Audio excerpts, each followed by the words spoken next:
slow this past week with the snowstorm that was expected. It's Friday, January 26, 2024. I'm Kimberly Barton, broker owner of Kinetic Realty, Maryland's indie boutique brokerage.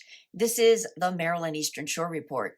Despite slower buyer activity, contracts kept pace. There are 1,324 homes for sale, reflecting fewer this week. 71 properties are coming soon, up this report. 145 came to the market since last week, which is fewer than the last report. 88 went under contract, up this report. 66 moved to pending, which is down this week. 63 sold at 99.5% list to sold ratio, and days before contract are at 18 days. Both of those have improved over the last report. The highest priced home to sell was in East End for $3,975,000.